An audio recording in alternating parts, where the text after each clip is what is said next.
부활절 아침에 저는 요한복음 11장 25절부터 26절을 중심으로 부활 신앙이라는 제목으로 은혜 나누기를 원합니다. 오늘 본문의 말씀은 예수께서 가라사대 나는 부활이요 생명이 나를 믿는 자는 죽어도 살고 살아서 믿는 자는 영원히 죽지 않으리라. 이 말씀은 요한복음 11장에서 죽은 뒤 나흘 되는 나사로를 살리시기 전 예수님이 하신 말씀입니다. 죽은 뒤 나흘 되는 나사로를 살리는 말씀과 이 말씀이 어떻게 연결되어 있습니까? 이 말씀은 사실은 나사로를 향한 말씀이 아니고 온 인류를 향한 주님의 메시지인 줄로 믿습니다. 오늘 모든 인류가 들어야 될 메시지가 바로 오늘 본문에 있는 이 메시지입니다. 나를 믿는 자는 죽어도 살리고 살아서 믿는 자는 영원히 죽지 않으리라. 사랑하는 여러분, 예수를 믿는 자가 얻게 될 가장 큰 축복은 무엇입니까? 예수를 믿는 자가 얻게 될 가장 큰 축복은 말할 것 없이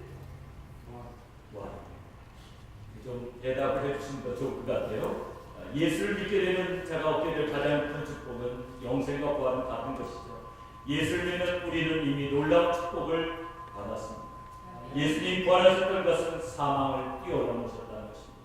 우리는 이것을 사망 권세를 이겼다고 말하고 있습니다. 사랑하는 여러분, 이 세상에서 가장 높은 권세는 무엇일까요? 말할 것 없이 사망 권세입니다. 장례식에 가보십시오. 그곳에는 범하는 사람이 아무도 없습니다. 이 세상의 왕과 권력자들도 조용히 머리 숙여 앉아있는 모습을 볼 수가 있습니다.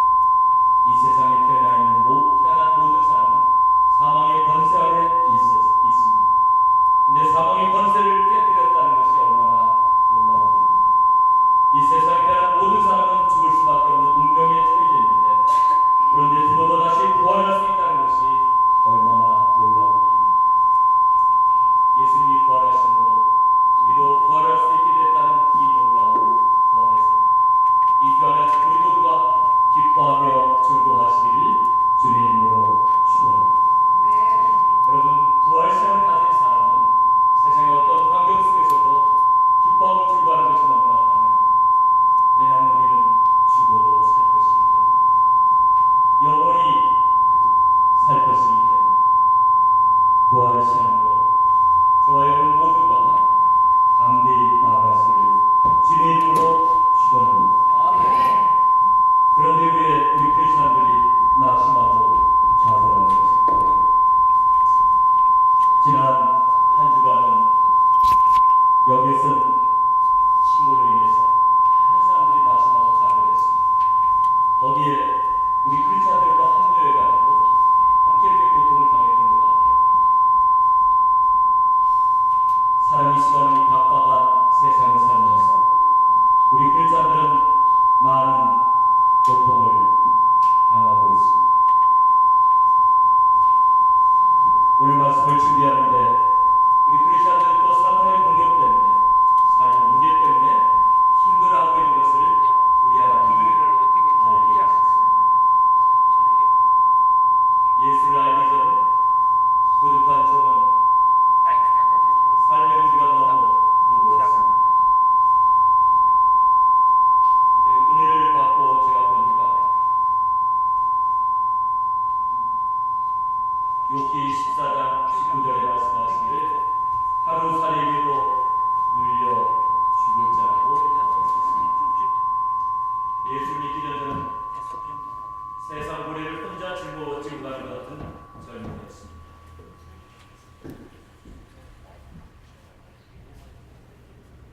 죄송합니다. 마이크 때문에 여러분 많이 봐서 그런 것 같은데요. 이것도 부활신앙을 방해하는 은혜를 가로막는 것인 줄 압니다. 예수 그리스도를 구주로 영접한 그날 영혼 가득히 밀려드는 그 기쁨과 자유함을 저는 경험했습니다. 하염없이 눈물을 흘리면서 그렇게 기뻐할 수가 없었습니다.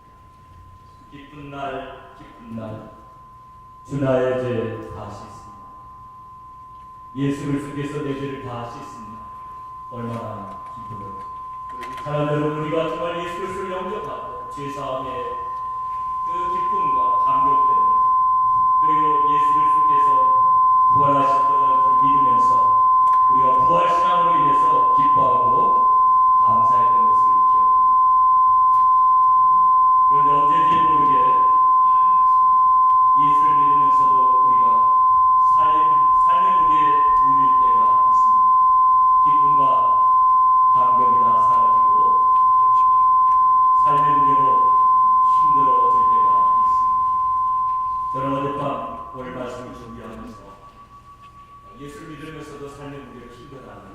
그런 분들 생각이 났어요.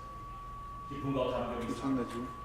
세상 염려와 걱정 때문에 여러 가지 일어나는 주위권의 환경적인 요인 때문에 많이 무고하는 사람들 생각하면서 저도 설교를 준비하면서 설교 진보를 못 나가면서 그러면서 제가 삶의 무게가 너무 무거울 때는 이런 제목으로 시를 하나 썼습니다.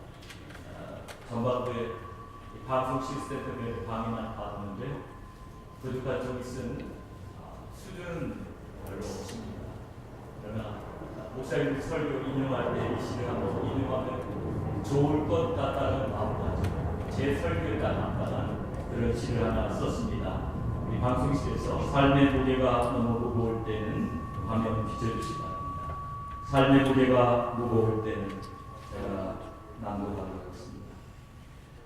삶의 무게가 너무 무거울 때는 그리스도의 십자가를 바라봐 너의 모든 아픔과 고통 그리고 죄의 무거운 짐을 대신 지고 십자가에서 피 흘리신 예수를 바라봐 삶의 무게가 너무 무거울 때 죽음을 이기시고 부활하신 예수를 바라봐 너의 아픔과 고통을 기쁨과 감격의 부활로 꽃피우신 승리하신 예수를 바라봐 낙심과 좌절이 밀물처럼 밀려들 때는 살며시 찾아와 위로와 평강을 안겨주시는 예수를 바라봐 도마처럼 의심의 파도가 밀려올 때에도 인자한 눈길로 너를 바라보시는 예수를 바라봐 까닭모를 고난이 불청객처럼 찾아들 때 너의 아픔을 안고 십자가에 못 박히신 예수를 바라봐 삶의 무게가 너무 무거울 때는 죽음을 이기시고 부활하신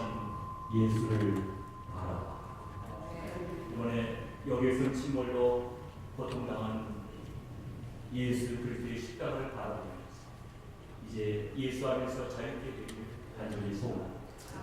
또한 삶의 무게 때문에 짓눌렸던 일주일 힘들게 살던 여러분 부활의 이 아침에 자유케 되시기를 주님의 이름으로 축원합니다. 그리스도의 십자가는 우리의 모든 문제를 해결하신 위대한 승리 십자가 없는 부활은 비참한 십자가가 있기 때문에 부활이 또 십자가 없는 부활은 홍이 들어있지 않은 빈 꼴로 계속 파울이네. 십자가와 부활이 우리는 지금도 상대히 믿음으로 나아갈 수 있는 것입니다. 십자가가 나의 모든 문제를 해결했고 부활로 말미암아 사망 권세를 갖게 되었고 죽음을 건너뛰고 믿음의 용사 날마다 승리하신 여러분 되시기를 주의 이름으로 축원합니다. 지난 금요일은 굿 프라이데이였습니다. 굿 프라이데이가 뭘까요? 무엇 때문에 굿 프라이데이라고 말할까요?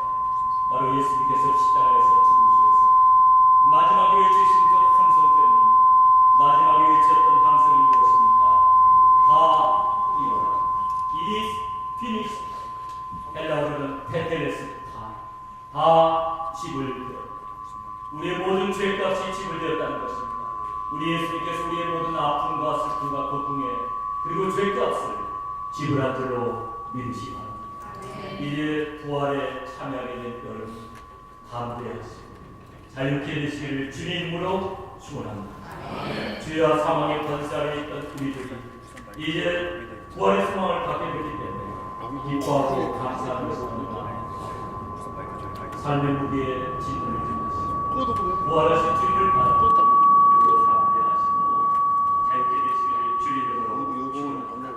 고난 주말을 맞이해서 국민 일부에서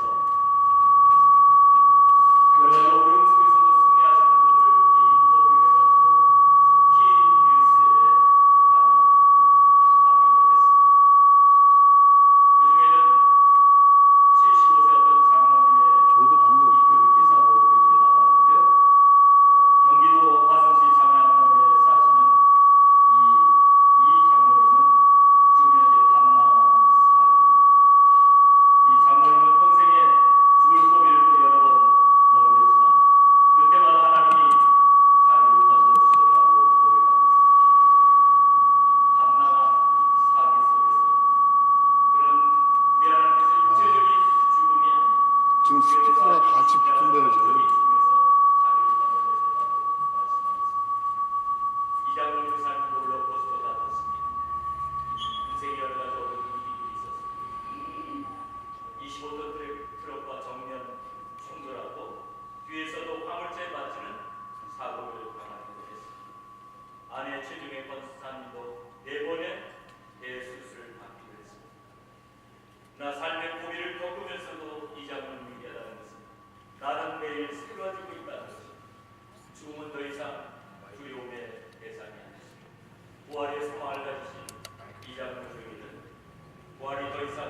화면을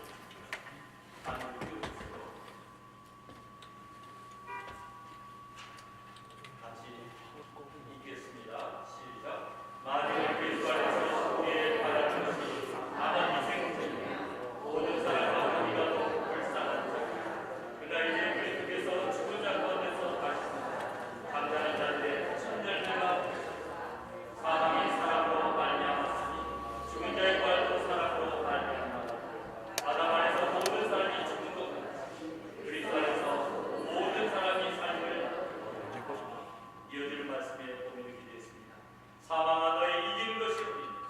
사망아 너의 쏘는 것이 어디니? 사망을 이겨놓으라.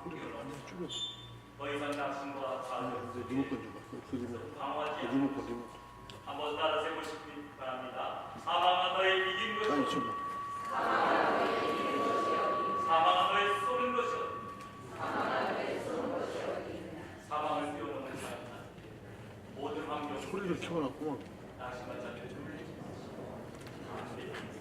기뻐하며 감사하면서 이름으로 정진하시는 저와 여러분이 다 되시기를 주 이름으로 축원합니다. 예수를 믿는 사람은 사망을 이기는 삶을 살기 때문에 낙심과 좌절을 이기는 아니, 것입니다. 진짜 여러 환경이 여러 가지 어려운 저거 TV를 켜놔서 그래 지금 소리를 줄여. 끝까지 십자가를 바라보고 부활하신 주님을 바라보시면서 낙심과 좌절을 이기시오. 담대하게 믿음으로 나아가게 되시길 다시 한번 주의 이름으로 축원합니다. 예수를 믿는 사람에게는 다음 가지 5가지 축복이 있습니다. 너무나 잘 아시는 거지만 제가 이렇게 5가지를 정리해서 이렇게 적어놨습니다. 화면을 보시면서 5가지 축복을 보십니다. 첫째, 죄사함을 받음. 둘째, 영생을 얻음. 셋째, 하나님의 자녀가 됨.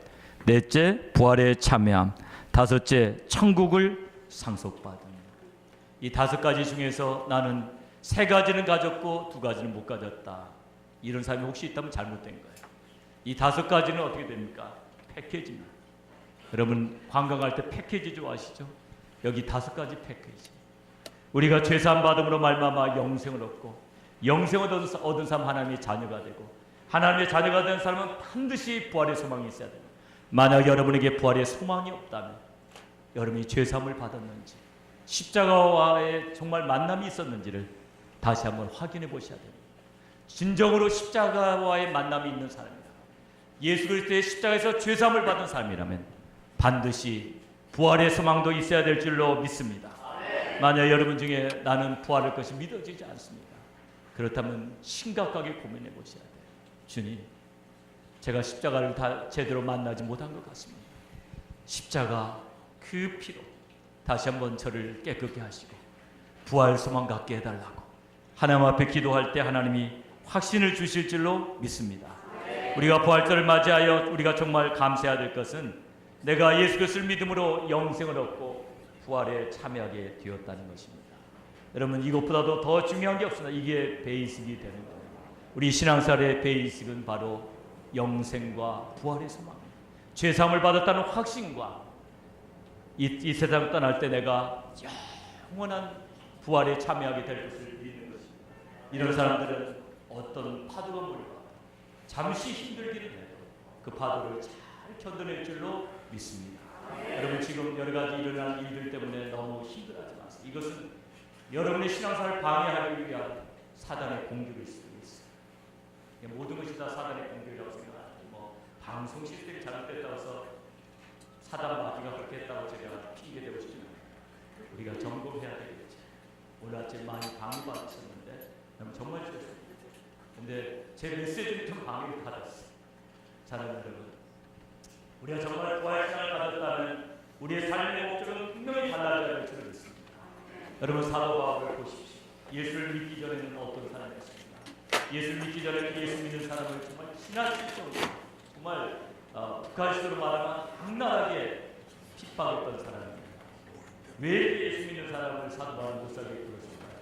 사도 바울 사람이 나빴다. 사도 바울은 예수를 어떻게 생각했습니까? 신성을 모독한 사람을 생각했습니다. 자기가 메시아라고 말하고 자기가 하나님이라고 말하는 정말 살려둬서는 안 되겠죠. 그런 사람이 십자가에 못 박혔는데 그 사람을 추종한다는 것은 있을 수 없는 일이라고 생각했어요. 사도 바울은 하나님을 너무나 사랑했기 때문에 신성을 모독하는 사람들 놔둬서는 안 돼요. 그래서 그는 다른 나라까지 예수 믿는 사람을 잡으러 다녔던 사람이었습니다. 그런 사도 바울이 다메섹으로 가는 그 길목에서 예수 그리스도를 만납니다. 사울아 사울아 어찌하여 나를 핍박하느냐. 주여 주시오. 나는 네가 핍박하는 예수입니다. 이 음성을 들을 때 사도 바울은 깊은 찔립니다. 내가 신을 모독한다고 그렇게 못살게 굴었던 예수 믿는 사람의 괴수가 나의 구주였다. 가슴을 찢으면서 얘기하죠. 그리고 성령으로 거듭난다. 그런 결단을 합니다. 고린도후서 5장 15절에 보면 저가 모든 사람을 대신하여 죽으심은 산자들 하여금 다시는 저희 자신을 위하여 살지 않고 오직 저희를 대신하여 죽었다가 다시 사신 자를 위하여 살게 하려 합니다. 로마서 14장 8절에 보면 우리가 살아도 주를 위해서 살고 죽어도 주를 위해서 죽나니 그러므로 사나 죽으나 우리가 주의 것이다. 사도 바울은 입버릇처럼 내가 미쳤어도 예수를 위해서 미쳤고 온전해도 예수를 위해서 온전하다. 죽으나 사나 나는 주를 위해서 살고 주를 위해서 죽는다. 입만 벌리면 예수 아니면 그리스도 아니면 죽는다. 사도 바울은 툭 치면 뭐가 나옵니까? 그리스도가 나오고 툭 치면 예수가 나오고 툭 치면 주님이 나옵니다. 제가 일본 오사카에 가서 이렇게 강의할 때인데요. 어느 날 이제 오사카 미꾸니 교회에서 예배를 드리고 저녁 예배를 마치고 이제 헤어질 시간인데 성도님들이 안 갑니다. 갑자기 목사님이 제안합니다. 우리 다 같이 라면집에 가자. 저는 수시집에 가자. 그랬으면 더 좋았을 텐데 라면집에 가자 그랬어요. 저는 회전 수시집 좋아하거든요. 거기 가면 광어, 쌀, 뭐 전부 접시마다 수시. 근데 라면집에 갔더니 메뉴판이 딱 나오는데 보니까 깜짝 놀랐습니다. 전부 라면이 들어가요. 5대1 기본, 5대1 전부 들어가고 거기에 보니까 파라면, 당면라면, 또 그 계란말이 라면, 또 반숙라면, 뭐 계란도 여러 개. 메뉴 15개가 전부 다 라면. 라면 말고 딴 거 없습니까? 그랬더니 이 집은 라면집이니까 목사님도 라면을 사요. 온통 라면밖에 없는 라면집. 근데 사도 바울은 온통 예수밖에 없어요. 하나님 그 사도 바울을 어찌 기뻐하지 않을 수 있었겠습니까? 사도 바울은 삶의 목적이 예수였습니다. 저는 저와 여러분이 삶의 목적이 예수가 되시기를 주님의 이름으로 축원합니다. 심지어는 사도 바울은 나는 예수님 때문에 독신으로 살겠다고 이야기했습니다. 왜냐하면 결혼하게 되면 배우자를 기쁘게 해야 되기 때문에 온전히 주님을 섬길 수 없다. 그러나 이것은 권면이다. 정욕이 불처럼 일어나거나 결혼한다. 이렇게 이야기합니다. 저는 우리 처녀 총각들에게 오늘 이렇게 권면하게 합니다. 처녀 총각들 안심하세요. 결혼하십시오. 나 반드시 예수 잘 믿는 배우자와 결혼해서 정말 예수 잘 믿는 자녀들을 양육하고 함께 힘을 합해서 주님을 더 잘 섬기는 가정을 이루시기를 주님의 이름으로 축원합니다. 왜냐하면 저도 옛날에 결혼하고 싶었는데 왜 여러분 독신으로 살아요? 그러나 사도 바울의 그 마음을 받으십시오. 사나 죽으나 나는 주의 것이다. 나는 주님을 위해서 나는 결혼 안 할 수 있다. 이것도 받을 수 있다면 받으시는 여러분 되시기를 주의 이름으로 축원합니다. 여러분 예수님의 육신의 동생 야고보를 한번 생각해 보시죠. 야고보는 육신으로 말하면 예수님 바로 다음에 태어난 동생입니다. 야고보가 예수님이 공생애를 시작하면서 예수님이 이제 본인을 메시아라고 할 때 그거 믿을 수 있었겠습니까? 어렸을 때부터 같이 자랐어요. 몇십 년을 같이 살았는데 그런 사람이 하루아침에 메시아라고 할 때 믿을 수 있겠습니까? 만약에 저희 집안에서 제가 메시아라고 그러면 저희 형제들이 그걸 믿겠습니까? 아니, 저에 대해서 너무 잘하는데 말도 안 되는 소리 하지 마, 빨리 집에 오라. 그러지 않겠습니까? 그래서 마가복음 3장에 보면 예수님의 동생들이 어떻게 하는 거예요? 예수님 잡으러 가요. 형님 그러지 말고 바로 살라고. 그렇게 막 메시아니 그런 소리 하죠. 그런 야고보가 예수님이 부활하신 날을 보니까 완전히 달라져 있습니다. 여러분 사도행전에 보면 그런 야고보가 예루살렘 교회의 기둥 같은 지도자가 되어 있습니다. 그런가 하면 야고보서에서는 하나님과 그리스도 예수 그리스도의 종 야고보, 예수님의 동생 야고보라고 자기를 소개하지 못하고 하나님과 예수 그리스도의 종 야고보라고 해요. 야고보는 어떻게 변할 수 있었을까요? 언제 야고보가 변화됐다는 이야기는 없습니다. 그런데 예수님의 십자가의 죽으심과 부활하신 예수님이 야고보에게 나타나서 부활하신 모습을 보여줬어요.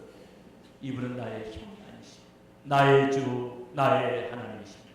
오늘 우리가 고백해야 될 것이 바로 그렇습니다. 예수는 나의 주, 나의 하나님이십니다. 따라서 해보시기 바랍니다. 예수님은 나의 주, 나의 하나님이십니다. 우리가 바로 고백해야 될 고백. 이제는 내가 사는 이유가 예수입니다. 이렇게 고백할 수 있게 되기를 주님의 이름으로 축원합니다. 베드로는 말할 것도 없습니다. 베드로는 3년 동안 예수님과 함께 공생애를 같이 했던 사람입니다. 그 베드로는 어떻게 예수를 부인할 수가 있었겠습니까? 그러나 육신이 약해서 예수님 잡히던 밤에 3번 부인해버린 거죠. 오늘 아침 연합 예배에서 우리 강사님이 전하신 메시지가 그 메시지였어요. 마가복음에 나온 베드로에 관한 메시지. 예수님이 이제 부활하셨다는 소식을 천사를 통해서 전하는데, 이제 천사를 통해서 어떻게 전하냐면 제자들과 베드로에게 말하라. 내가 부활했다는 소식을 제자들과 베드로에게 말하라. 제자라고 하면 반드시 거기에 베드로가 속하게 되는데, 베드로라는 이름을 또 한 번 불러줍니다. 왜 베드로 이름을 또 한 번 불러줬을까요? 베드로가 예수님을 3번 부르니다. 낙심하고 좌절에 빠진 베드로에게 내가 부활했다는 소식을 전하라고 베드로를 강조하는데, 그 메시지에 충실해서 막달라 마리아가 그대로 천사가 전해준 이야기를 천사가 나타나서 말했습니다. 제자들과 베드로에게 예수님이 부활하셨다는 걸 전하라고 하셨습니다. 그 이야기를 들을 때 베드로는 가슴 깊은 곳으로부터 말할 수 없는 감사와 감격이 넘쳤습니다. 3번의 나를 부인했던 나를 주님 오히려 사랑하시고 부활의 소식을 전해주셨습니다. 베드로는 용기 백배했죠. 이제는 나의 모든 남은 생애는 예수 그리스도를 위해서 삽니다. 그런 베드로는 베드로 전서에서 감격적으로 이렇게 쓰고 있습니다. 썩지 않고 더럽지 않고 쇠하지 않는 기업을 잊게 하시는. 한번 따라서 해보시기 바랍니다. 썩지 않고 더럽지 않고 쇠하지 않는 기업을 주신다. 믿는 자가 누리는 축복. 여러분, 그리고 베드로전서 2장 9절은 더 감격적인 내용이 나옵니다. 오직 너희는 택하신 족속이요 왕같은 제사장들이요 거룩한 나라요 그의 소유된 백성이, 이는 너희를 어두운 데서 불러내어 그의 기이한 빛에 들어가게 하신 자의 아름다운 덕을 선전하게 하려 하십니다. 택하신 족속이요 왕같은 제사장들이요 거룩한 나라요 그의 소유된 백성. 이제 우리는 그리스도의 아름다운 덕을 선전하기 위해서 이 땅을 살고 있는 것입니다. 삶의 목적이 분명하십니다. 목적이 분명하지 않은 사람은 하나님 기뻐하시지 않습니다. 이와 같이 삶의 목적이 분명했던 베드로는 노마 씨가 화재로 불타고, 네로는 화재의 원인을 기독교인들에게 전가시켜서 기독교인들을 잡아주게 됩니다. 성도들이 사도님은 피해 계셔야 되겠습니다. 당신은 사도인데 막중한 삶을 감당하셔야 되는데 여기 있다가 잡히시면 안 됩니다. 그래서 노마 씨를 빠져나오죠. 그때 어느 분이 저기서 걸어오시는데 어디서 많이 보신 분이에요. 가까이 와서 보니까 부활하신 주님이 거기 나타나셨어요. 물론 그 영화 속에서 나오는 이야기 거기 나타나요. 주여 어디로 가시나이까? 호바디스. 주여 어디로 가시나이까? 예수께서 말씀하시는 네가 버리고 가. 노마의 교회로 내가 갔어. 내가 거기에서 다시 십자가에 못 박혀. 주여 그리하면 안 돼. 제가 잘못했다. 베드로가 다시 노마로 돌아가죠. 그리고 와서 붙잡혀가지고 베드로가 십자가에 못 박힐 때 어떻게 주님과 같이 똑바로 못 박힐 수가 있겠습니까? 그래서 베드로가 거꾸로 못 박히게 됩니다. 물론 이것은 전설로 전해져 오고 있습니다. 나 베드로